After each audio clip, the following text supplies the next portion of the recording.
जीवन का उद्देश्य। श्री श्री परमहंस योगानंद जी के लेखन के अंश। मानव जाति उस कुछ और की निरंतर खोज में व्यस्त है जिससे उसे आशा है कि संपूर्ण एवं असीम सुख मिल जाएगा। उन विशिष्ट आत्माओं के लिए जिन्होंने ईश्वर की खोज की है और उन्हें प्राप्त कर लिया है, ये खोज समाप्त हो चुकी है। ईश्वर ही वह कुछ और है। बहुत से लोगों को ये संदेह हो सकता है कि ईश्वर की प्राप्ति ही जीवन का उद्देश्य है, परंतु प्रत्येक इस विचार को स्वीकार कर सकता है कि जीवन का उद्देश्य प्रसन्नता प्राप्त करना है। मैं कहता हूँ कि ईश्वर सुख हैं, वे परमानंद हैं, वे प्रेम हैं, वे वह आनंद हैं जो आपकी आत्मा से कदापि दूर नहीं जाएगा। तब आप क्यों नहीं उस आनंद को पाने का प्रयास करते? इसे कोई भी अन्य व्यक्ति आपको नहीं दे सकता। आपको स्वयं ही इसे निरंतर विकसित करना चाहिए। चाहे जीवन आपको एक ही साथ वह सब कुछ दे भी दे जिसकी आपको इच्छा थी, धन, शक्ति, मित्र, तो कुछ समय पश्चात आप पुनः असंतुष्ट हो जाएंगे तथा कुछ और अधिक चाहेंगे। परंतु एक ऐसी वस्तु है जो आपके लिए कभी नीरस नहीं हो सकती, अर्थात आनंद स्वयं। सुख जो कि आनंदप्रद ढंग से विविध प्रकार का है, यद्यपि इसका सार तत्व अपरिवर्तनीय है। यह ऐसी आंतरिक अनुभूति है जिसे प्रत्येक व्यक्ति खोज रहा है। चिरस्थायी नित्य नवीन आनंद ईश्वर है। इस आनंद को अपने भीतर प्राप्त करके आप इसे प्रत्येक बाह्य वस्तु में भी पाएंगे। ईश्वर में आप चिरस्थायी अक्षय परमानंद के भंडार को प्राप्त करेंगे। ये कल्पना कीजिए कि आपको विश्रांति की नितांत आवश्यकता है और तभी आपको ये सजा दी जाने वाली है कि आपको सोने नहीं दिया जाएगा। लेकिन अचानक यदि कोई कहता है, ठीक है, अभी आप सो सकते हैं, उस आनंद की कल्पना कीजिए जो आपको सोने से ठीक पहले अनुभव होगा।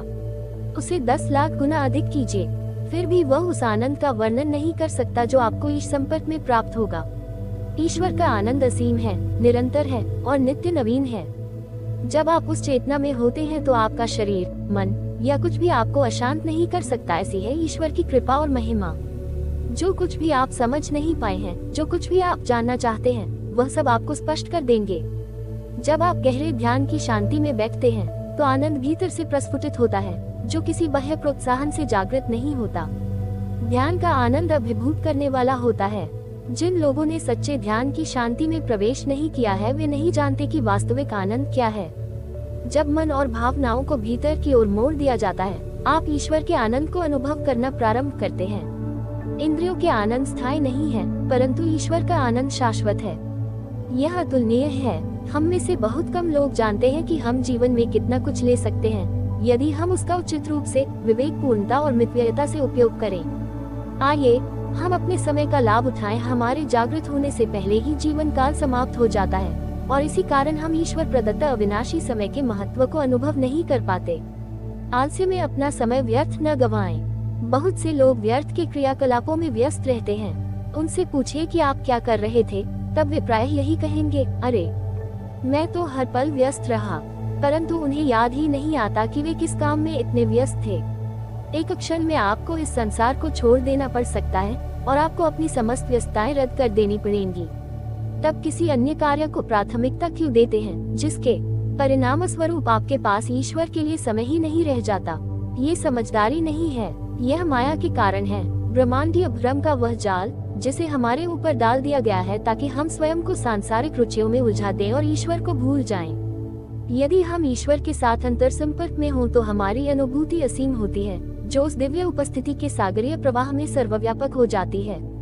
जब परमात्मा का ज्ञान हो जाता है और जब हम स्वयं को आत्मा के रूप में जान लेते हैं तो जल या थल, पृथ्वी या आकाश कुछ नहीं रहता, सब कुछ वे ही होते हैं। सब वस्तुओं का परमात्मा में विलय हो जाना एक ऐसी अवस्था है जिसका वर्णन कोई नहीं कर सकता।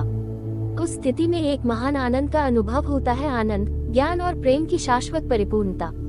ईश्वर का प्रेम, परमात्मा का प्रेम संपूर्ण रूप से ग्रसित करने वाला है। एक बार आप इसका अनुभव प्राप्त कर लें तो यह आपको शाश्वत परिमंडलों की ओर ले जाता चला जाएगा। वो प्रेम आपके हृदय से कभी भी अलग नहीं किया जाएगा। ये वहाँ प्रचंड होगा और इसकी अग्नि में आप परमात्मा के महान चुंबक को पाएंगे जो दूसरे व्यक्तियों को आपकी ओर खींचता है और वे सब कुछ जिनकी आपको वास्तव में आवश्यकता या इच्छा है, आपकी ओर आकर्षित करता है। मैं आपको सच्चाई से बताता हूँ कि मुझे सभी प्रश्नों के उत्तर मिल गए हैं, मनुष्य के द्वारा नहीं अपितु ईश्वर के द्वारा। वे हैं, यह उनकी चेतना है जो मेरे माध्यम से आपसे वार्तालाप करती है। यह उनका ही प्रेम है जिसके विषय में मैं बोलता हूँ। रोमांच पर रोमांच, मृदुल शीतल पवन की भांति उनका प्रेम आत्मा में अनुभव होता है। दिन और रात, सप्ताह प्रति सप्ताह, वर्ष प्रति वर्ष ये बढ़ता ही जाता है, आप नहीं जानते कि इसका अंत कहाँ है। और आप में से प्रत्येक व्यक्ति इसी की खोज कर रहा है। आप सोचते हैं कि आपको मानवीय प्रेम और समृद्धि चाहिए, परंतु इनके पीछे तो ये परमपिता ही हैं जो आपको पुकार रहे हैं। यदि आप अनुभव करें कि वे उनके सभी उपहारों से महान हैं, तो आप उन्हें प्राप्त कर लेंगे। मनुष्य पृथ्वी पर केवल ईश्वर को जानना सीखने के लिए आया है, वह किसी और कारण से यहाँ नहीं है। यही ईश्वर का सच्चा संदेश है। जो उन्हें खोजते हैं और उनसे प्रेम करते हैं, उन सबको वे उस महान जीवन के विषय में बताते हैं जहाँ कोई पीड़ा नहीं है, कोई वृद्धावस्था नहीं है, कोई युद्ध नहीं है, कोई मृत्यु नहीं है, केवल शाश्वत आश्वासन है। उस जीवन में कुछ भी नष्ट नहीं होता। वहाँ केवल वर्णनातीत आनंद है जो कभी फीका नहीं पड़ता, एक आनंद जो नित्य नवीन रहता है। अतः इस कारण ईश्वर की खोज करना उचित ही है। वे सभी भक्त जो सच्चाई से उन्हें खोजते हैं, वे उन्हें अवश्य प्राप्त करेंगे। जो ईश्वर को प्रेम करना चाहते हैं और उनके साम्राज्य में प्रवेश करने की लालसा रखते हैं, और जो सच्चे हृदय से उन्हें जानना चाहते हैं, वे उन्हें पालेंगे। दिन और रात उनके लिए आपके मन में इच्छा सदा बढ़ती रहनी चाहिए। वे आपको दिए गए वचन को अनंतता तक निभाकर आपके प्रेम का प्रत्युत्तर देंगे, और आप अंतहीन आनंद और सुख को जान जाएंगे। सब प्रकाश है, सब आनंद है, सब शांति है, सब प्रेम है।